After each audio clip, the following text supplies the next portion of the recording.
Hey everybody, welcome back to the channel. It's Justin from Justin to Tech, and today we're unboxing and setting up the Mac Mini M2. Let's dive in. The style of packaging reminds me very much of the Apple HomePod Mini I recently unboxed. If we go ahead and flip it over, we've got the pull tabs.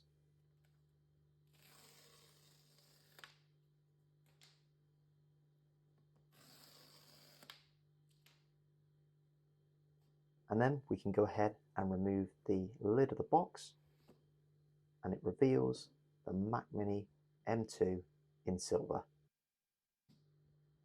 So if we go ahead and lift out the Mac Mini, we'll see what else is in the box. And as I lift it out and put it to one side, you can see there is a quick start guide, the warranty, and no doubt some Apple stickers.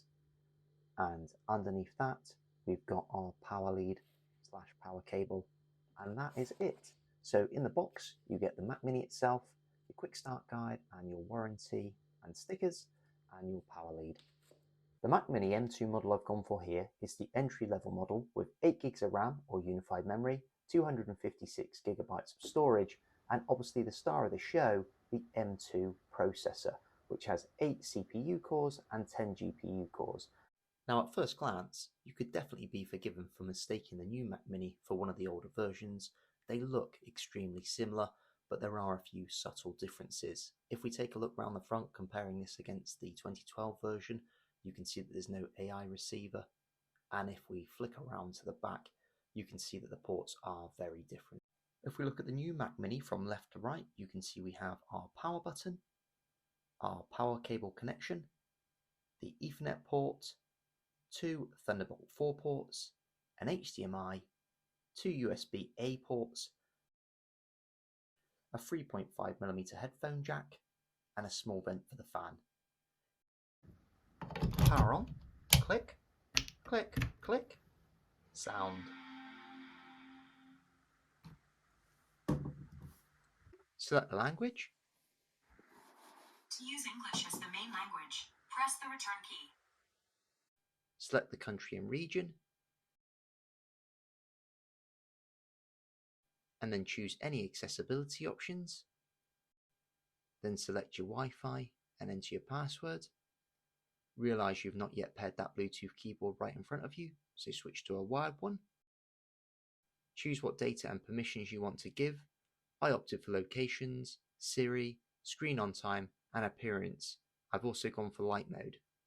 Now the keyboard assistant will want to go ahead and help you pair a keyboard, in my case the MX Mac Mini I started out with, but I'm going to go ahead and first check out About the Mac section. So I'll go ahead and click About Mac.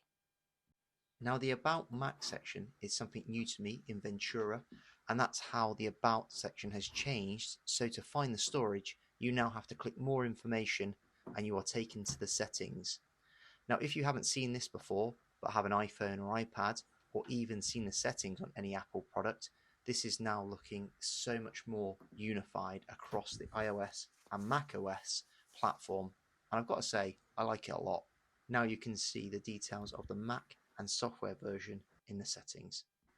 I'll click the display settings too, and sadly my current monitor tops out at a whopping HD, so that's as high as I can go for now. Now I'll head back into Bluetooth and connect the Logitech MX Mini keyboard so I can go wireless.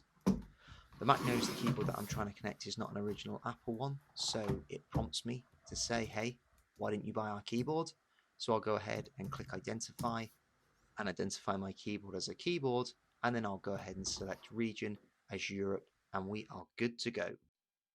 Now the next step is to go ahead and put the M2 through its paces, and yes, this is the obligatory dock opening test. I'm pretty sure this is the most scientific way to measure the power of the M2, so I'll go ahead and open every single app in the dock so you don't have to. So despite the fact that none of the apps have been opened and the computer has only just started to sync, I have to say it was still smooth. Obviously, some of the apps took slightly longer to open on the first time of asking, but in general, it was pretty responsive. So over the coming weeks, I'm going to use this device in a number of different areas to test it properly, but I will admit I'm not a power user, and this basically brings me on to my final point. When buying any device, it's good to know its potential and also its limitations. Unfortunately, unlike previous models, there is no ability to upgrade later, meaning what you buy is what you'll have when you eventually swap it out later on or come to replace it. Whereas on the old Mac Minis, you had the option to upgrade the RAM and indeed the memory. I was okay with this because for £579, I believe this to be the best value for money desktop PC/Mac you can get right now.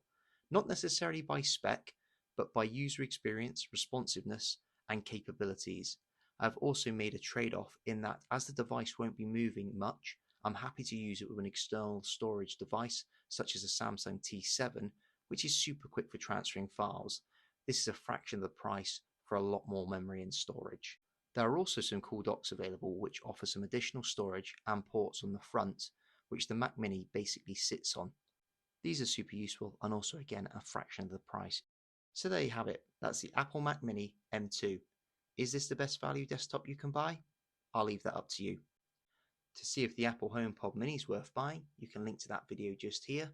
But other than that, thanks so much for watching. Please like and subscribe. Catch you in the next one.